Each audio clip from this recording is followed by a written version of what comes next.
ലോകത്തിന്റെ പ്രവാചകൻ മുഹമ്മദ് മുസ്തഫ സല്ലല്ലാഹു അലൈഹി വസല്ലമ തങ്ങളുടെ ചരിത്രത്തിന്റെ 18-ാം ഭാഗമാണിത്. ഖബ്ബാബ് റളിയല്ലാഹു അൻഹു. ത്യാഗത്തിന്റെ ഇതിഹാസമാണ് ഖബ്ബാബിന്റെ ജീവിതം. ഉമ്മു അൻമാർ എന്ന ക്രൂരിയായ സ്ത്രീയുടെ അടിമ. പകലന്തിയോളം പണിയെടുക്കണം. മൃഗത്തെ പോലെ. അവകാശങ്ങളൊന്നുമില്ല. അടിമയല്ലേ?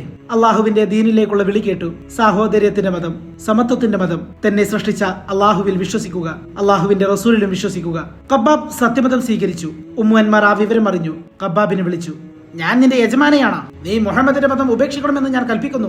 സ്വീകരിക്കുന്നുണ്ടോ? ഖബ്ബാബ് റളിയല്ലാഹു അൻഹു വിനീതമായി മറുപടി പറഞ്ഞു. നിങ്ങൾ പറഞ്ഞത് ശരിയാണ്. നിങ്ങൾ യജമാനത്തി, ഞാൻ അടിമ. നിങ്ങൾ കൽപ്പിക്കുന്ന ജോലി ഞാൻ ചെയ്യും. എന്നെ സൃഷ്ടിച്ച അള്ളാഹുവിലും അവന്റെ റസൂലിലും വിശ്വസിക്കാൻ എന്നെ അനുവദിക്കണം.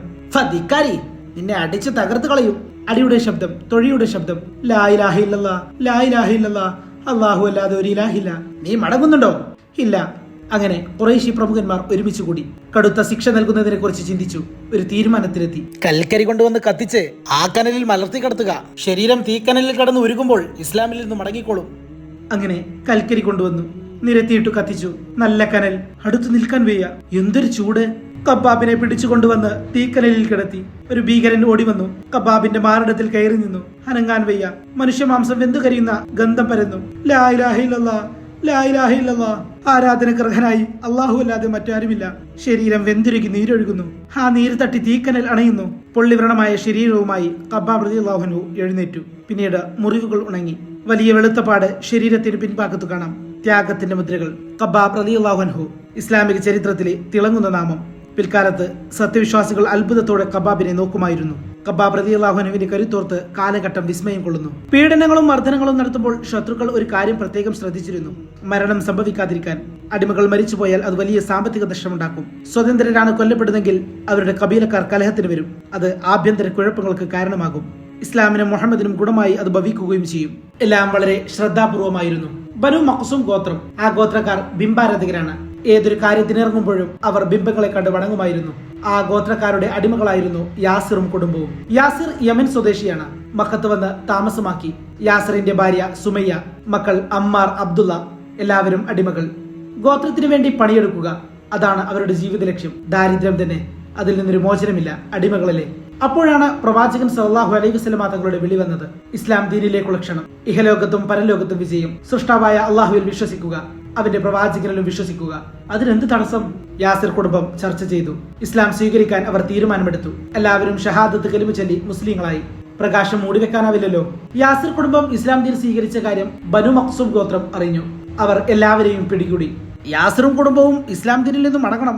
ഞങ്ങളെ സൃഷ്ടിച്ച് പരിപാലിക്കുന്ന അള്ളാഹുവിൽ ഞങ്ങൾ വിശ്വസിക്കുന്നു. അവന്റെ പ്രവാചകനിലും ഞങ്ങൾക്ക് സത്യവ്യക്തമായി. ഞങ്ങൾ വിശ്വസിച്ചു. സത്യവ്യക്തമായിട്ടും വിശ്വസിക്കാതിരിക്കൽ വലിയ ധിക്കാരമാണ്. ഈ ധിക്കാരമൊന്നും ഇവിടെ കേൾക്കണ്ട. അടിമകളായ നിങ്ങൾ എന്ത് വിശ്വസിക്കണമെന്നും എന്ത് വിശ്വസിക്കാതിരിക്കണമെന്നും തീരുമാനിക്കേണ്ടത് യജമാനന്മാരായ ഞങ്ങളാണ്. ബനു മഖ്സൂം അത് തീരുമാനിച്ചിരിക്കുന്നു. നിങ്ങൾ ലാത്തയിലേക്കും മനാത്തയിലേക്കും മടങ്ങണം. ബനു മഖ്സൂമിന്റെ കൽപ്പനയാണിത്. ബനു മഖ്സൂമിനോട് ഞങ്ങൾ യാതൊരു നന്ദികേടും കാണിച്ചിട്ടില്ല. വിശ്വാസവഞ്ചനയും നടത്തിയിട്ടില്ല. മനുഷ്യരെ മുഴുവൻ സൃഷ്ടിച്ചത് അള്ളാഹുവാണ്. ഈ സത്യം ഞങ്ങൾ അംഗീകരിക്കുന്നു. ഞങ്ങൾ അള്ളാഹുവിന്റെ കൽപ്പനകൾ അനുസരിക്കും. ഇതിലെന്താണ് തെറ്റ്?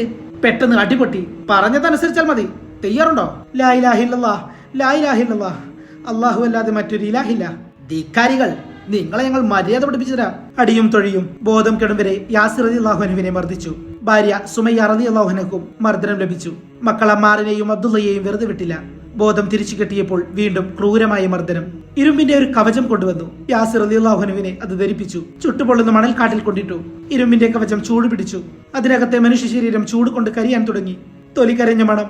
ലാ ഇലാഹ ഇല്ലല്ലാഹ്, ലാ ഇലാഹ ഇല്ലല്ലാഹ്. പിന്നെ ആ ശരീരം പുറത്തെടുത്തു. ആകെ തളർന്നു പോയിരുന്നു. നേരെ നിൽക്കാനാകുന്നില്ല. നീ മുഹമ്മദിന്റെ മതം കൈവെടിയുന്നുണ്ടോ?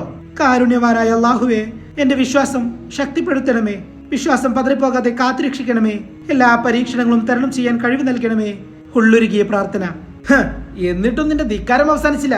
പിന്നെ വെള്ളത്തിൽ പിടിച്ച് തല താഴ്ത്തി. ശ്വാസം കിട്ടുന്നില്ല. പിന്നെ ശിരസ് പിടിച്ചുയർത്തി മുഖത്തടിച്ചു. സന്ധ്യാനേരത്ത് യാസിർ കുടുംബം താമസിക്കുന്ന കൊച്ചുകൂരിയുടെ സമീപത്തു കൂടെ പ്രവാചകൻ സല്ലല്ലാഹു അലൈഹി വസല്ലമ നടന്നു. ദുഃഖം കൊണ്ട് ആ മുഖം വാടിയിരുന്നു. യാസിർ കുടുംബമേ, ക്ഷമ കൈക്കൊള്ളുക. നിങ്ങളുടെ വാഗ്ദത്ത ഭൂമി സ്വർഗമാകുന്നു. ക്ഷമ, ക്ഷമ.